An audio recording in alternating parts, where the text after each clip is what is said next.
Olá! Bom, eu e meu grupo, nós somos estudantes do 4º período de farmácia da Multivix e hoje vamos apresentar para vocês a filariose linfática, que é elefantíase, que é uma doença parasitária crônica que é considerada uma das maiores causas mundiais de incapacidades permanentes ou de longo prazo. É causada pela Escherichia bancroft, que é um verme nematóide transmitida pela picada do mosquito, que é infectado por larvas e parasitas. Então, a gente vai apresentar alguns sintomas, diagnóstico, tratamento, a biologia do ciclo de vida do parasita, de como que funciona, e na respectiva ordem de apresentação dos componentes do nosso grupo, começando com Kailane, Bianca, Regis, eu, Vitória e a Eduarda. Eu vou estar falando sobre o ciclo de vida da Escherichia bancroft, ou conhecida como W. bancroft. Ela possui duas formas evolutivas, que é a microfilária e o verme adulto. A microfilária corresponde à forma juvenil do parasita e é a forma que é encontrada na corrente sanguínea e nos linfonodos. Já a forma adulta do parasita está presente nos vasos linfáticos e produzem mais microfilárias que são liberadas na corrente sanguínea. A Escherichia bancroft apresenta dois ciclos de vida, sendo um no mosquito e o outro nas pessoas. O mosquito, ao picar uma pessoa infectada, inspira microfilária, também chamadas de L1. As larvas L1 desenvolvem por um período de 14 a 21 dias no intestino do mosquito até a fase L3.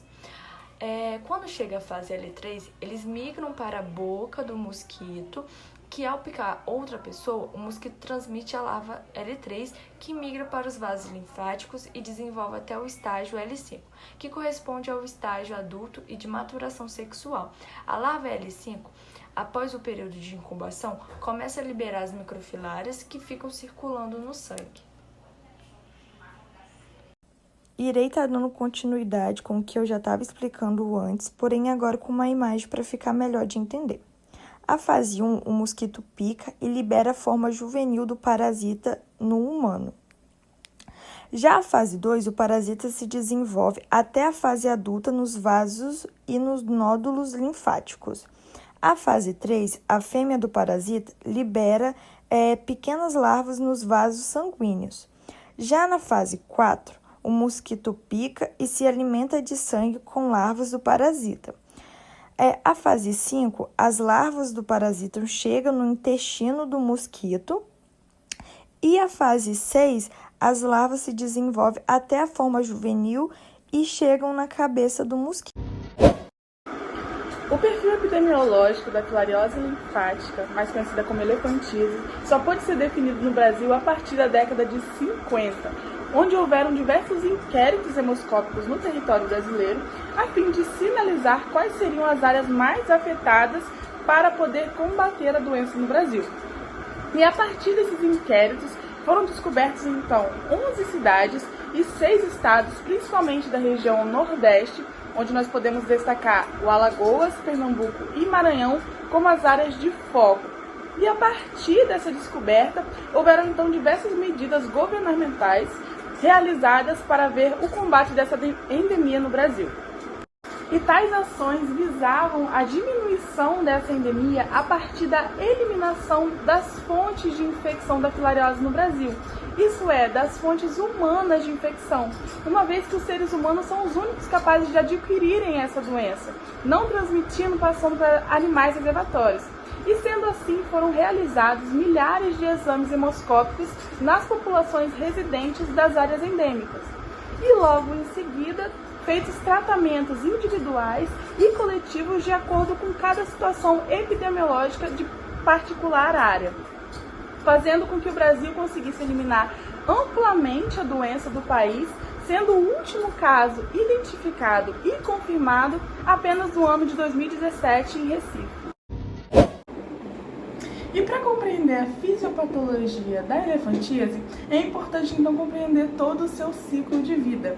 E a partir disso perceber que o parasita então não obstrui exclusivamente o vaso, mas sim a sua própria presença que provoca a estase linfática com a linfojectásia e a linforragia, que quando ocorre nos tecidos provocará um edema linfático. Ao ocorrer na cavidade abdominal, manifesta-se como ascite linfática e na túnica escrotal a linfocele, podendo também haver derramamento na linfa das vias urinárias. E além disso, causar reações inflamatórias que cursam com a linfagite retrógrada e adenite. Fatores genéticos também influenciam a suscetibilidade do linfodema, bem como a presença e a intensidade da microfilaremia. Bom, eu vou falar sobre os sinais e sintomas da Escherichia Bancroft. Os sintomas agudos incluem febre, linfadenite, linfangite, epididimite, funiculite, inflamação do cordão espermático. Os sintomas podem evoluir para acúmulo normal de líquido, edema nos membros, seios e bolsa escrotal, aumento do testículo, hidrócele, crescimento ou inchaço exagerado dos membros. A pele pode ficar espessa e dolorida, causando deformidades, dor nas articulações.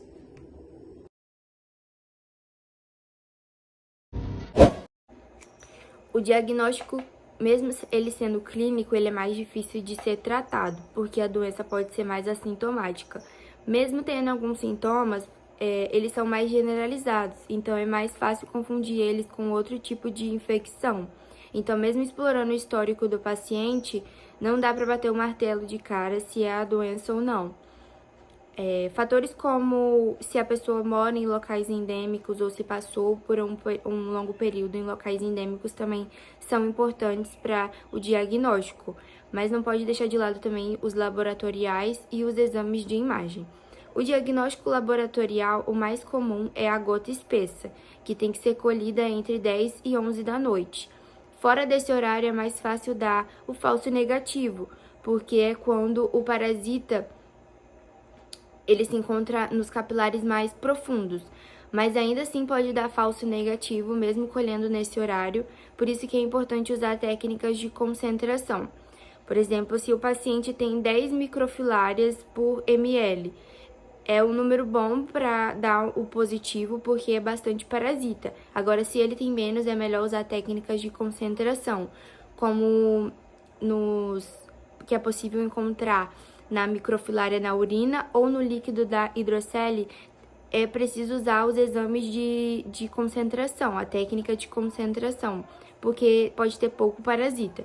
Mas o exame de imagem também, ele é bom nesse sentido, quando há pouco parasita, porque é mais claro para ver se tem ou não o parasita de fato, como ultrassonografia, ressonância magnética. O tratamento é por meio de medicação, e o medicamento que é recomendado aqui no Brasil pela Organização Mundial da Saúde é o citrato de dietilcarbamazina, via oral. Mas o medicamento ele pode atiçar o nosso sistema imunológico, e isso tem que ser explicado para o paciente, porque muitos deles acham que eles não estão melhorando porque a medicação acaba tendo alguns efeitos adversos, como febre, dores de cabeça, dores no corpo, e alguns deles acabam parando o tratamento, achando que eles não estão melhorando, mas na verdade é só um efeito adverso, porque o vírus de fato está eliminando por via da medicação. E atualmente vem se utilizando o dietilcarbamazepina com ivermectina para aumentar a eficácia do tratamento. Bom, vou falar sobre o controle e prevenção, né? Irei mencionar algumas estratégias para controlar e prevenir a filariose linfática e elefantíase. Utilização de mosquiteiros impregnados com inseticidas, aplicação de inseticidas em áreas de reprodução dos mosquitos, eliminação de água parada onde os mosquitos depositam seus ovos, uso de repelentes, eliminação de criadouros, né?